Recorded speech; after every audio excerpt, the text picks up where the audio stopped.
ನಮಸ್ತೆ ಎಲ್ರಿಗೂ. ಎಲ್ಲ ಹೇಗಿದ್ದೀರಾ? ಚೆನ್ನಾಗಿದ್ದೀರಾ ಅನ್ಕೋತೀನಿ. ನಾನು ಚೆನ್ನಾಗಿದ್ದೀನಿ. ನಾನು ನಿಮ್ಮ ವೀಣಾ ಸುರೇಶ್.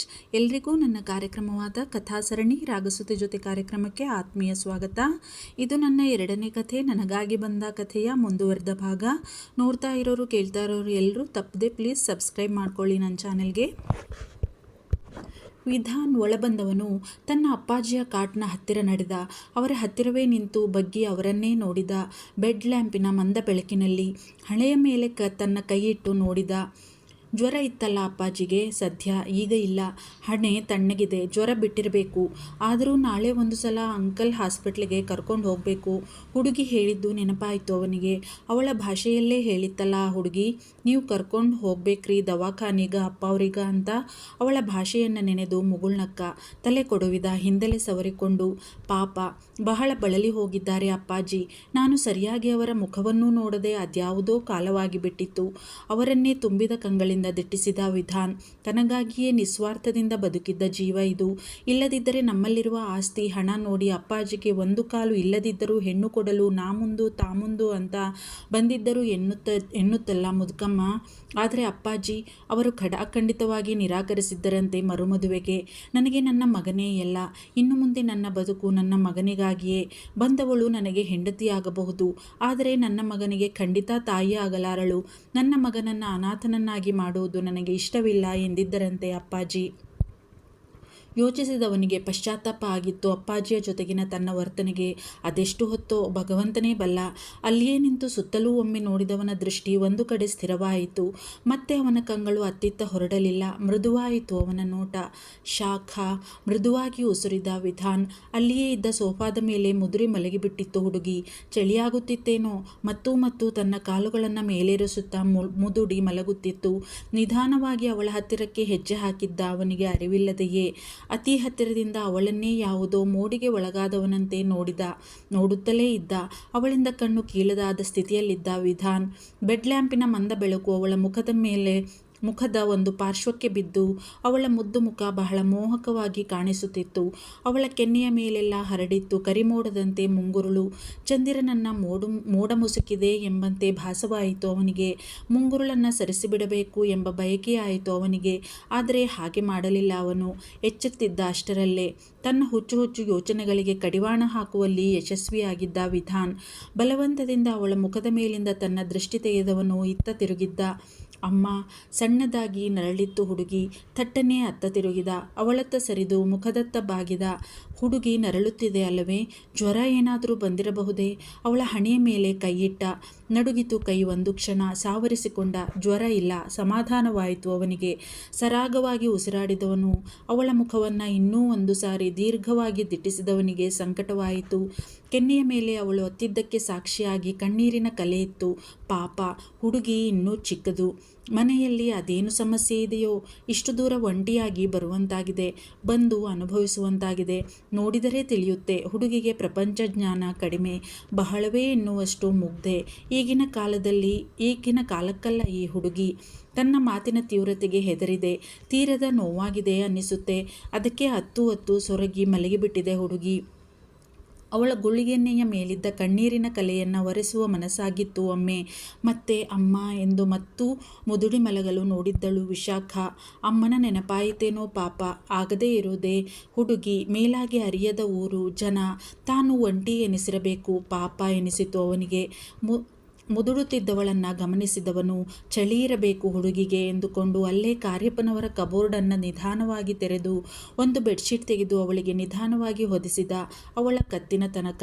ತಡೆಯಲಾರದೆ ಅವಳ ಕೆನ್ನೆಯ ಮೇಲೆ ಹರಡಿದ್ದ ಮುಂಗುರುಳನ್ನು ನಿಧಾನವಾಗಿ ಸರಿಸಿ ಮನಸಾರ ಅವಳ ಮುದ್ದು ಮುಖವನ್ನು ನೋಡಿದವನು ಸರ್ರನೆ ಎದ್ದು ಹೊರನಡೆದು ಬಿಟ್ಟಿದ್ದ. ದಡಬಡನೆ ಎದ್ದು ಕುಳಿತಿತ್ತು ಹುಡುಗಿ. ವಿಠಲ, ಇದೇನಿಷ್ಟು ಹೊತ್ತಮಟ ಮಲಗಿನಲ್ಲ ನಾನು. ಎಚ್ಚರವಾಗಿದ್ದರೂ ಬೆಳಕು ಮೂಡದೇ ಇರುವುದರಿಂದ ಮತ್ತೆ ಮುದುರಿ ಮಲಗಿದ್ದಳು ವಿಶಾಖ. ಹಾಗೆಯೇ ನಿದ್ದೆ ಬಂದು ಬಿಟ್ಟಿತ್ತು ಅವಳಿಗೆ. ಮತ್ತೆ ಎಚ್ಚರವಾಗಿ ಕಣ್ಣು ಉಜ್ಜುತ್ತಾ ಗೋಡೆಯ ಮೇಲಿನ ಗಡಿಯಾರ ನೋಡಿದ್ದಳು. ಗಂಟೆ 7:20. ಒಮ್ಮೆಲೇ ಗಾಬರಿಯಾಗಿತ್ತು ಅವಳಿಗೆ. ತಾನು ಇಷ್ಟೊಂದು ಹೊತ್ತು ಮಲಗಿಬಿಟ್ಟಿನಲ್ಲ ಎಂದು. ಅವಳಿಗೆ ಅಷ್ಟು ಹೊತ್ತು ಮಲಗಿಯೇ ರೂಢಿ ಇರಲಿಲ್ಲ. ಎಲ್ಲೇ ಇದ್ದರೂ ಅವಳು ತಪ್ಪದೆ 5:45 ಎದ್ದು ತನ್ನ ನಿತ್ಯ ಕರ್ಮಗಳನ್ನೆಲ್ಲ ಮುಗಿಸಿ ಮನೆಯ ಕೆಲಸಕ್ಕೆ ಹಾಜರಾಗಿ ಬಿಡುತ್ತಿದ್ದಳು 6 ಗಂಟೆಗೆಲ್ಲ. ಅದಕ್ಕೆ ಅವಳು ದಡಬಡಿಸಿ ಎದ್ದಿದ್ದಳು. ಹೊರಗಡೆ ಮಂಜು ಮುಸುಕಿದ ವಾತಾವರಣ ಇದ್ದಿದ್ದರಿಂದ ರೂಮಲ್ಲಿ ಬೆಳಕು ಇರಲಿಲ್ಲ. ಅದರಿಂದಲೇ ಹೀಗಾಗಿತ್ತು ಅವಳಿಗೆ. ಎದ್ದವಳೇ ಮೊದಲು ಕಾರ್ಯಪ್ಪನವರನ್ನು ಗಮನಿಸಿದಳು ಹುಡುಗಿ. ಅವರು ಗೋಡೆಯ ಕಡೆಗೆ ಮುಖ ಮಾಡಿ ಮಲಗಿದ್ದರು. ನಿಶ್ಚಿಂತೆಯಾಯಿತು ಹುಡುಗಿಗೆ. ಜ್ವರ ಬಿಟ್ಟದೇನೋ ಅಪ್ಪ ಅವ್ರಿಗ, ಅದಕ್ಕೆ ಚಂದಂಗೆ ಮಲಗ್ಯಾರ ಪಾಪ ಎಂದುಕೊಂಡವಳು ಈಗ ಗಮನಿಸಿದಳು. ಅರೆ, ಇದು ಹೆಂಗೆ ಬಂತವ ನನ್ನ ಮೈಮೇಲ? ನಾನೇನು ಒದ್ದು ಮಲಗಿರಲಿಲ್ಲಲ್ಲ. ತನ್ನ ಮೈಮೇಲಿದ್ದ ಬೆಡ್ಶೀಟ್ ನೋಡಿದವಳು ಆಶ್ಚರ್ಯದಿಂದ ಅಂದುಕೊಂಡಳು. ಅವಳೇನೂ ಹೆಚ್ಚಾಗಿ ಯೋಚಿಸಲು ಹೋಗಲಿಲ್ಲ. ಅಪ್ಪ ಅವರು ನೋಡಿರ್ತಾರ, ಅವರ ಹಾಕಿರ್ತಾರ ಚಾದ್ರಾನ. ಅವರು ಹುಷಾರಾಗ್ಯಾರಲ್ಲ, ಹಂಗ ಆಗಿರ್ತದ, ಇನ್ನೇನಿರ್ತದ ಎಂದುಕೊಂಡವಳು ಸರಸರನೇ ಅದನ್ನು ಮಡಚಿದವಳೇ ಹೊರಬಂದಿದ್ದಳು ವಿಶಾಖ. ಆ ಟೈಮಲ್ಲಿ ತಾನು ಎದ್ದಿದ್ದು ಒಂದು ತರಹದ ಸಂಕೋಚ ಉಂಟು ಮಾಡಿತ್ತು ಅವಳಿಗೆ. ಅಕ್ಕ, ಆಗಲೇ ಎದ್ರಾ? ಮಲಿಕಬೇಕಿತ್ತು ಇನ್ನೊಂದಿಷ್ಟು ಹೊತ್ತು. ನಾನು ಇವಾಗ ಬಂದೆ ಕಣಕ್ಕ. ಇನ್ನೂ ಯಾರೂ ಎದ್ದಿಲ್ಲ ಅನ್ನಿಸ್ತದೆ. ಅಣ್ಣ ಎದ್ದು ವಾಕ್ ಹೋಗ್ಬೇಕಿತ್ತಲ್ಲ, ಯಾಕೋ ಎದ್ದೇ ಇಲ್ಲ ಸಣ್ಣದಾಗಿ ಗೊಣಗಿದ್ದ ಗೋಪಿ. ಅಂದಂಗೆ ಅಕ್ಕ, ರಾತ್ರಿ ಅಣ್ಣ ಬಂದಿದ್ದು ಶಾನೆ ಲೇಟ್ ಆಯ್ತಾ? ಏನೂ ತೊಂದರೆ ಆಗಲಿಲ್ಲ ತಾನೇ ನಿಮಗೆ? ಅಣ್ಣ ಹುಷಾರಾಗವ್ರ? ಜ್ವರ ಕಡಿಮೆ ಆಗೈತಾ? ನೀವು ಅಣ್ಣವ್ರ ರೂಮ್ನಲ್ಲೇ ಮಲಿಕಬಿಟ್ಟಿದ್ರಾ? ಪಾಪ, ನಾನಿಲ್ಲದೆ ಇರೋದ್ರಿಂದ ಶಾನೆ ತೊಂದರೆ ಆಗ್ಬಿಟ್ಟತ್ತೇನೋ ನಿಮಗೆ ಎಂದ ಬೇಜಾರಾಗಿ. ಇವನ ಎಲ್ಲ ಮಾತಿಗೂ ಅವಳ ನಗುವೇ ಉತ್ತರವಾಗಿತ್ತು. ಬರಿದೇ ನಕ್ಕು ಸರಿದು ಹೋಗಿದ್ದಳು ವಿಶಾಖ. ಇದೇ ನೀವಕ್ಕ, ನಾನು ಇಷ್ಟು ಮಾತಾಡಿದ್ರೆ ಹಿಂಗೆ ನಕ್ಕೊಂಡು ಹೋಯ್ತಲ್ಲ, ಉತ್ತರನೇ ಕೊಡ್ದಂಗೆ. ಅಂದರೆ ಎಲ್ಲ ಸರಿಯಾಗಿದ್ದೆ ಅಂತಿರಬೇಕು ಅರ್ಥ.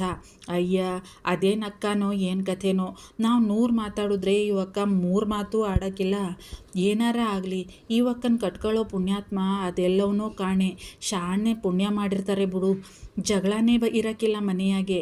ಆ ವಯ್ಯ ಏನು ಬಡ್ಕೊಂಡ್ರು ಇವಕ್ಕ ಮಾತೇ ಆಡೋಕ್ಕಿಲ್ವಲ್ಲ. ಜಗಳ ಎಲ್ಲಿಂದ ಆದಾತು ಎಂದುಕೊಂಡು ತಲೆ ಕೆರೆದುಕೊಂಡಿದ್ದ. ಏನಾರ ಆಗಲಿ ಅಕ್ಕ, ಶಾನೆ ಒಳ್ಳೆಯವರು ಬಿಡು. ನಮ್ಮ ಮನೆಗೆ ಇವ್ರು ಬಂದಿರೋದು ಮನೆಗೆ ಒಂದು ಲಕ್ಷಣ ಬಂತು ಎಂದುಕೊಳ್ಳುತ್ತಾ ಒಳನಡೆದ ಗೋಪಿ. ಅದು ಸರಿ, ಇವಣ್ಣ ಅದ್ಯಾಕೆ ಎದ್ದಿಲ್ಲ ಅಂತೀನಿ. ಇನ್ನೂ ಎದ್ದಿರಬೇಕಾಗಿತ್ತಲ್ಲ. ರಾತ್ರಿ ಏನಾರ ಬರೋದು ತಡ ಆಗ್ಬಿಟ್ಟಿತ್ತ? ಏನು ಕಥೆ? ಮತ್ತೇನಾರ ಅವಾಂತರ ಮಾಡೋರೋ ಹೆಂಗೋ? ಈ ಒಕ್ಕನ್ ಕೇಳಿದ್ರೆ ನಕ್ಬಿಟ್ಟು ಹೊಂಟೋಯ್ತು. ತಲೆ ಕೆಟ್ಟಿತು ಗೋಪಿಗೆ ಯೋಚನೆಯಿಂದ. ಒಂದ್ಸಲ ಮ್ಯಾಕೋಗಿ ನೋಡ್ಕೊಬತ್ತೀನಿ ಎಂದುಕೊಂಡವನು ಮಹಡಿಯ ಕಡೆ ಓಡಿದ್ದ ಗೋಪಿ. ರಾತ್ರಿಯೇನೋ ಅವನನ್ನು ಕಳುಹಿಸಿಬಿಟ್ಟೆ. ನಾನು ಹೋಗಲೇ ಇಲ್ಲ ಮನೆ ಒಳಗೆ. ಅವನ ಹಿಂದೆಯೇ ಬಂದಿದ್ದರೂ ಸಹ ಅವನು ಬೇಡ ಎಂದಿದ್ದರೂ ಮನಸ್ಸು ತಡೆಯದೇ ಬಂದಿದ್ದಾಗಿತ್ತು. ಹೇಗೂ ಬಂದಿದ್ದೆ, ಒಳಗೆ ಹೋಗಿ ನೋಡಿಕೊಂಡು ಬರಬೇಕಿತ್ತು ಅಂಕಲ್ ಹೆಲ್ತ್ ಹೇಗಿದೆ ಎಂದು. ಆದರೆ ನಿನ್ನೆ ರಾತ್ರಿ ಬಹಳ ಟೈಮ್ ಆಗಿತ್ತಲ್ಲ, ಜೊತೆಗೆ ಜಡಿ ಮಳೆ ಬೇರೆ. ಮೊದಲೇ ಆರೋಗ್ಯ ಸರಿಯಿಲ್ಲದೆ ಇರೋದ್ರಿಂದ ಅವರು ಮಲಗಿ ರೆಸ್ಟ್ ತಗೋತಿರ್ತಾರೆ. ಆ ರಾತ್ರಿ ಅವರಿಗೆ ತೊಂದರೆ ಕೊಡೋದು ಬೇಡ ಎನ್ನಿಸಿ ಹೋಗಲಿಲ್ಲ. ಆದರೆ ಇವತ್ತೊಂದು ಸಲ ಹೋಗಿ ಅಂಕಲ್ ಹೇಗಿದ್ದಾರೋ ನೋಡ್ಕೊಂಡು ಬರಬೇಕು. ಅವನ ಕಂಗಳು ಮಿಂಚಿದವು ಆ ಮನೆಯಲ್ಲಿದ್ದ ಹುಡುಗಿಯ ನೆನಪಾಗಿ. ಹೌದು, ನಾನು ಹೋದರೆ ಎರಡೂ ಕೆಲಸ ಆಗುತ್ತೆ. ಅಂಕಲ್ ಆರೋಗ್ಯ ಹೇಗಿದೆ ಅಂತ ನೋಡಿದಂಗೂ ಆಗುತ್ತೆ, ಹುಡುಗಿಯನ್ನು ಕಣ್ತುಂಬಿಕೊಂಡ ಹಾಗೂ ಆಗುತ್ತೆ. ಯೋಚಿಸಿದವನು ಸಮಯ ವ್ಯರ್ಥ ಮಾಡಲಿಲ್ಲ ಪವನ್. ತಕ್ಷಣ ಡ್ರೆಸ್ ಚೇಂಜ್ ಮಾಡಿ ಜಾಗಿಂಗ್ ಸೂಟ್ ಹಾಕಿಕೊಂಡವನೇ ಚಿಕ್ಕದಾಗಿ ಅನಿಸುತ್ತಿದ್ದ ಮಳೆಯನ್ನೂ ಲೆಕ್ಕಿಸದೆ ವಿಧಾನ್ ಮನೆಯ ಕಡೆಗೆ ತಿರುಗಿದ. ಯಾವುದಕ್ಕೂ ಅಣ್ಣನ ರೂಮ್ ತಾವಕ್ಕೆ ಹೋಗಿ ನೋಡ್ಕೊಬತ್ತೀನಿ ಒಂದ್ಸಲ ಎಂದುಕೊಂಡವನೇ ಮಹಡಿಯ ಮೆಟ್ಟಿಲ ಹತ್ತಿರ ಓಡಿದ ಗೋಪಿ. ಓಡುತ್ತಿದ್ದವನಿಗೆ ನೆನಪಾಯಿತು, ಅಣ್ಣಂಗೆ ಹುಷಾರಿಲ್ಲ ಅಂತ. ಅಣ್ಣಂಗೆ ಜ್ವರ ಹೆಂಗೈತೋ ಹೆಂಗೋ, ಒಂದ್ಸಲ ನೋಡ್ಕೊಂಡೇ ಮ್ಯಾಕೋಯ್ತೀನಿ. ಪಾಪ, ನಾನು ಹೋಗೋವಾಗ ಜ್ವರದ ತಾಪಕ್ಕೆ ಮಲಗಿಬಿಟ್ಟಿದ್ರು. ಹೇಳ್ಬಿಟ್ಟು ಹೋಗಲಿಲ್ಲ ನಾನು. ಅದಕ್ಕೆ ಹೆಂಗವ್ರೋ ಅವಕ್ಕ ಪಾಪ ಇಲ್ಲೇ ಮಲಗಿತ್ತಲ್ಲ, ಚಂದಕ್ಕೆ ನೋಡ್ಕೊಂಡಿರ್ತೈತೆ ಬಿಡು ಅಣ್ಣನ್ನ. ಕೇಳಿದ್ರೆ ಏನೂ ಹೇಳ್ದಂಗೆ ನಕ್ಕೊಂಡು ಹೊಂಟೋಯ್ತದೆ ಮಾತ್ರ. ಆದ್ರೂ ನಾನೇ ಒಂದ್ಸಲ ನೋಡಿದ್ರೆ ಸಮಾಧಾನ ನನಗೆ ಎಂದುಕೊಂಡು ಕಾರ್ಯಪ್ಪನವರ ರೂಮಿನ ಒಳಗಡೆ ನಡೆದ ಗೋಪಿ. ಕಾರ್ಯಪ್ಪನವರಿಗೆ ಆಗತಾನೇ ಎಚ್ಚರವಾಗಿತ್ತು. ಜ್ವರ ಕಡಿಮೆ ಆಗಿದ್ದರೂ ಸುಸ್ತು ಇತ್ತು. ಸುತ್ತಲೂ ಒಮ್ಮೆ ನೋಡಿದವರಿಗೆ ಸೋಫಾದ ಮೇಲಿನ ಬೆಡ್ಶೀಟ್ ನೋಡಿ ರಾತ್ರಿ ಬಹುಶಃ ಯಾರೋ ಮಲಗಿದ್ರೂ ಇಲ್ಲೇ ಅನಿಸುತ್ತೆ ನನ್ನ ನೋಡ್ಕೊಳ್ಳೋಕೆ ಅಂತ ಗೋಪಿ ಇರಬಹುದು ಎಂದುಕೊಂಡರು. ಅಣ್ಣ ಎದ್ರಾ? ಹೆಂಗೈತೆ ಆರೋಗ್ಯ ಈಗ ನಿಮ್ಮದು? ಜ್ವರ ಕಡಿಮೆ ಆಗೈತೆ ಇವಾಗ ಎನ್ನುತ್ತಾ ಒಳಗೆ ಬಂದು ಅವರ ಹಣೆ ಮುಟ್ಟಿದ್ದ ಗೋಪಿ. ಅವನನ್ನೇ ಆಶ್ಚರ್ಯದಿಂದ ನೋಡಿದ್ದರು ಅವರು. ಇದೇನೋ ಗೋಪಿ ಹಿಂಗೆ ಕೇಳ್ತಿದ್ಯಾ? ನೀನೇ ಅಲ್ವಾ ನನ್ನ ಜೊತೆ ಇಲ್ಲಿ ಮಲಗಿದ್ದು? ನನ್ನ ನೋಡ್ಕೊಳ್ಳೋಕ್ಕೆ ಎಂದಿದ್ದರು ಅವರು. ತಲೆ ಕೆರೆದುಕೊಂಡ ಗೋಪಿ. ಏನು ಇವಣ್ಣ ಹಿಂಗೆ ಕೇಳ್ತೈತೆ? ಜ್ವರ ತಲೆಗೇರ್ಬಿಟ್ಟೈತಾ ಹೆಂಗೆ? ಅದಕ್ಕೆ ಹೆಂಗೆಂಗೋ ಆಡ್ತಾವ್ರೆ. ಆದರೆ ಜ್ವರ ಇಲ್ವಲ್ಲ, ನಾನೇ ನೋಡಿದ್ನಲ್ಲ ಈಗಲೇ. ಸಂಶಯದಿಂದ ಅವರನ್ನೇ ನೋಡಿದ ಗೋಪಿ. ಏನಾಯ್ತು ಗೋಪಿ? ಏನು ಹಂಗೆ ಗರ ಬಡ್ದವ್ರಂಗೆ ನಿಂತಿದೆಯಾ? ಜ್ವರ ಕಡಿಮೆ ಆಗಿದೆ ಅನಿಸುತ್ತೆ ನನಗೆ, ಆದರೂ ಸುಸ್ತಿದೆ ಕಣೋ ಸ್ವಲ್ಪ ಎಂದಿದ್ದರು ಕಾರ್ಯಪ್ಪನವರು. ಅಬ್ಬಾ ಸದ್ಯ ತಲೆ ಸರಿಯಾಗೈತೆ ಅಣ್ಣಂಗೆ. ಸಮಾಧಾನವಾಯಿತು ಅವನಿಗೆ. ಅದು ಅಣ್ಣ, ನಾನೆಲ್ಲ ನಿಮ್ತಾವು ಮಲಗಿದ್ದಿದ್ದು ನಿನ್ನೆ ಆ ಒಕ್ಕ ಆಯ್ತಲ್ಲ ಅವರೇಯ ಇಲ್ಲಿ ಮಲಗಿದ್ದು, ಹುಷಾರಾಗೈತಲ್ವಾ, ಸುಸ್ತು ಕಡಿಮೆ ಆಯ್ತದೆ ಬುಡಿ ನಿಧಾನಕ್ಕೆ ಎಂದು ಅವರು ಹೇಳಲು ಸಹಾಯ ಮಾಡಿ ಅವರನ್ನು ಅವರ ವೀಲ್ ಚೇರ್ ಮೇಲೆ ಕೂರಿಸಿದ್ದ ಗೋಪಿ. ಯಾರು, ಪುಟ್ಟಿನಾ? ನೀನು ಯಾಕೆ ಮಲಗಲಿಲ್ಲ? ಹೋಗಲಿ, ವಿದು ಎಲ್ಲಿದ್ದ? ಪಾಪದ ಹುಡುಗಿಯದು, ಕಷ್ಟ ಆಗಿರಬೇಕು ಅವಳಿಗೆ ನನ್ನ ನೋಡ್ಕೊಳ್ಳೋದು. ನನಗೆ ಏನೂ ನೆನಪಿಲ್ಲ. ರಾತ್ರಿ ಮಾತ್ರೆ ನುಂಗಿಸಿದ್ದಳು ಪುಟ್ಟಿ, ನಂತರ ಮಲಗಿಬಿಟ್ಟಿದ್ದೆ. ಪಾಪ ಒಳ್ಳೆ ಹುಡುಗಿಯದು, ಒದ್ದಾಡುತ್ತೆ ಎಂದರು ಅವರು. ಅದು ಅಣ್ಣ, ನಾನಿರಲಿಲ್ಲ ಮನೆಯಾಗೆ, ನಮ್ಮ ಮನೆಗೆ ಹೊಂಟೋಗಿದ್ದೆ. ಅದ್ಯಾರೋ ಬಂದಿದ್ರು ಮನೆಗೆ, ಅದಕ್ಕೆಯ ಅಣ್ಣ ನಾನು ಹೋಗಗಂಟ ಬಂದಿರಲಿಲ್ಲ. ಅದ್ಯಾವಾಗ ಬಂದೈತೋ ಗೊತ್ತಿಲ್ಲ ಅಣ್ಣ. ಪಾಪ ಅವಕ್ಕ, ನೀವು ಹೇಳ್ದಂಗೆ ಒಳ್ಳೇದು, ಎಲ್ಲನೂ ಅವರೇ ನೋಡ್ಕೊಂಡವ್ರೆ ನಿನ್ನೆ ಎಂದಿದ್ದ ಗೋಪಿ. ಪಾಪ ಕಣೋ ಅದು, ಈ ಮನೆಯಲ್ಲೂ ಇದ್ದಾರೆ, ಒಬ್ರಲ್ಲ ಅಂತ ಇಬ್ಬಿಬ್ರು ಹೆಣ್ಮಕ್ಳು. ಏನು ಪ್ರಯೋಜನ? ನಮ್ಮ ಕಷ್ಟ ಕಾಲಕ್ಕೆ ಒಬ್ಬರೂ ಆಗಲ್ಲ, ಎಲ್ಲದಕ್ಕೂ ಪಡ್ಕೊಂಡು ಬಂದಿರಬೇಕು. ಈ ಹುಡುಗಿ ಏನು ನಮಗೆ ನೆಂಟ್ರಾ ಇಷ್ಟ್ರಾ? ಆದರೂ ಪಾಪ ಎಷ್ಟು ಕಾಳಜಿ ಅವಳಿಗೆ ನಮ್ಮ ಮೇಲೆ ಎಂದುಕೊಂಡರು ಅವರು. ಗೋಪಿಗೂ ಅವರ ಮಾತು ನಿಜವೇ ಎನ್ನಿಸಿತ್ತು. ಏನೂ ಮಾತನಾಡಲಿಲ್ಲ ಅವನು. ಸರಿ ಗೋಪಿ, ನೀನು ನಿನ್ನ ಕೆಲಸಕ್ಕೆ ಹೊರಡು ಎಂದು ತಾವು ಬಾತ್ರೂಮ್ಗೆ ವೀಲ್ಚೇರ್ ತಳ್ಳಿಕೊಂಡು ಹೊರಟರು. ಇವನು ಮಹಡಿಯ ಮೇಲಿನ ಅಣ್ಣನ ರೂಮಿಗೆ ಹೊರಟ. ರೂಮ್ ಇನ್ನೂ ಓಪನ್ ಆಗಿರಲೇ ಇಲ್ಲ. ಅಯ್ಯ, ಇದ್ಯಾಕೆ ಇವಣ್ಣ ಇನ್ನೂ ಬಾಗಿಲು ತೆಗೆದೇ ಇಲ್ವಲ್ಲ? ಬಂದವನೇ, ಅದಂತೂ ಪಕ್ಕ ಬಂದವನೇ ಅಂದ್ಮ್ಯಾಕೆ ಇಷ್ಟೊತ್ತಿಗೆ ಎದ್ದಿರಲೇಬೇಕಿತ್ತಲ್ಲ. ನಾನು ಯೋಚನೆ ಮಾಡಿದ್ದು ಸರಿಯಾಗೈತೇನೋ, ರಾತ್ರಿ ಬರೋದೇ ತಡ ಆಗಿತ್ತು ಅನ್ನಿಸ್ತಾ ಐತೆ ನನಗೆ. ಎಷ್ಟೊತ್ತಿಗೆ ಬಂದವನೋ ಏನು ಕಥೆನೋ, ಅವತ್ತಿನ ಹಂಗೆ ಏನಾರ ಅವಾಂತರ ಮಾಡ್ಬಿಟ್ನೋ ಹೆಂಗೋ. ಛೇ, ನಾನು ಹೋಗಲೇಬಾರ್ದಿತ್ತು ಮನೆಗೆ. ಆ ಒಕ್ಕಾನು ಧೈರ್ಯ ಮಾಡಿ ಹೋಗ್ಬಾ ಅಂದ್ರಲ್ಲ, ನಾನೂ ಹಿಂದೆ ಮುಂದೆ ನೋಡ್ದಂಗೆ ಹೋಗ್ಬಿಟ್ಟೆ. ಪಾಪ ಅವಕ್ಕ ನನ್ನ ಕಳಿಸ್ಬಿಟ್ಟು ಅದೇನೇನು ಕಷ್ಟ ಅನುಭವಿಸೋದ್ರೋ ಏನೋ ಯೋಚಿಸಿ ಬೇಜಾರಾಗಿಬಿಟ್ಟಿತ್ತು ಅವನಿಗೆ. ಬಾಗಿಲು ಬಡಿಯಲು ಹೋದವನು ಬೇಡ ಅನ್ನಿಸಿ ಸೀದಾ ಕೆಳಗೆ ನಡೆದಿದ್ದ.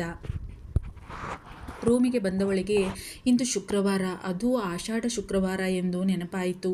ಮನೆ ಅಮ್ಮನ ನೆನಪಾಗತೊಡಗಿತ್ತು. ಮತ್ತೆ ಅವಳಿಗೆ ಊರಲ್ಲಿ ಇದ್ದರೆ ಅಮ್ಮ ಪ್ರತಿ ಆಷಾಢ ಶುಕ್ರವಾರದಂದು ತನ್ನ ಉದ್ದಲೆಯ ಸೊಂಪಾದ ಕೂದಲಿಗೆ ಎಣ್ಣೆ ಹಚ್ಚಿ ತಲೆಗೆ ಸ್ನಾನ ಮಾಡಿಸೋರು. ತಪ್ಪದೇ ಊರಲ್ಲಿದ್ದ ದೇವಿಯ ದರ್ಶನ ಮಾಡಿಕೊಂಡು ಬರುತ್ತಿದ್ದರು ಮೂವರು. ಮನೆಯಲ್ಲಿ ಕೂಡ ದೇವಿಗೆ ಪೂಜೆ, ಧೂಪ, ದೀಪ, ಮಂಗಳಾರತಿ, ದೇವಿಗೆ ಪ್ರಸಾದ ಅರ್ಪಿಸಿದ ನಂತರವೇ ಮುಂದಿನ ಕೆಲಸ ಅಂದು ಅವೆಲ್ಲ ನೆನಪಾಗಿ ಭಾರವಾದ ನಿಟ್ಟುಸಿರು ಬಿಟ್ಟು ಬಾತ್ರೂಮ್ಗೆ ನಡೆದಿದ್ದಳು ಹುಡುಗಿ. ಇಂದು ತಾನೇ ತಲೆ ಸ್ನಾನ ಮಾಡಿದ್ದಳು ವಿಶಾಖ. ನೀಳವಾದ ಕೂದಲಾಗಿದ್ದರಿಂದ ತಲೆ ಸ್ನಾನ ತಾನೇ ಮಾಡಿಕೊಳ್ಳುವುದು ಕಷ್ಟವೇ ಅವಳಿಗೆ. ಆದರೆ ವಿಧಿ ಇಲ್ಲ. ಅವಳಿಗೂ ಅವಳ ಅಮ್ಮನ ಹಾಗೆ ದೇವರ ಮೇಲೆ ಭಕ್ತಿ ಜಾಸ್ತಿಯೇ ಇತ್ತು. ಅದಕ್ಕೆ ಇಂದು ತಪ್ಪದೇ ತಲೆ ಸ್ನಾನ ಮಾಡಿದ್ದಳು. ತನ್ನ ಬಳಿಯಲ್ಲಿದ್ದ ಒಂದು ಕೆಂಪು ಬಣ್ಣದ ಬಂಗಾರದ ಅಂಚಿನ ಚಂದದ ಸೀರೆಯೊಂದನ್ನು ತೆಗೆದು ಉಟ್ಟುಕೊಂಡಳು ಹುಡುಗಿ. ಅಮ್ಮ ಸೀರೆನೂ ಹಾಕಿನ ಕಳ್ಸಾರ ನನ್ನ ಬ್ಯಾಗಿನಾಗ, ಒಳ್ಳೇದ ಆತು ಎಂದುಕೊಂಡಳು. ದೇವರ ಮನೆಯ ಅಲಂಕಾರವನ್ನು ತಾನೇ ಮಾಡಬೇಕು ಎಂಬ ಆಸೆಯಾಗಿತ್ತು ಅವಳಿಗೆ. ಪೂಜೆಯನ್ನೂ ಮಾಡಲು ಆಸೆಯೇ ಅವಳಿಗೆ. ಆದರೆ ಈ ಮನೆಯ ಜನ ಏನೆಂದುಕೊಳ್ಳುತ್ತಾರೋ ಎನ್ನುವ ಭಯ. ಗೋಪಿ ಅಣ್ಣನ ಕೇಳ್ತೀನಿ, ಇಂದು ನಾನಾ ಮಾಡ್ತೇನೆ ಅವರ ಮನೆಯ ಅಲಂಕಾರ ಅಂತಂದು. ಮೊದಲು ದೇವರ ಪೂಜೆಗೆ ಹೂವು ಕೇಳಬೇಕಲ್ಲ ಎಂದುಕೊಂಡು ಸರಸರನೆ ಹೊರ ನಡೆದಳು ವಿಶಾಖ. ಮುಂದಿನ ಭಾಗನ ತಪ್ಪದೆ ಕೇಳಿ ಎಲ್ರೂ. ಪ್ಲೀಸ್ ಎಲ್ಲ ನೋಡ್ತಾ ಇರೋರು ಸಬ್ಸ್ಕ್ರೈಬ್ ಮಾಡ್ಕೊಳ್ಳಿ.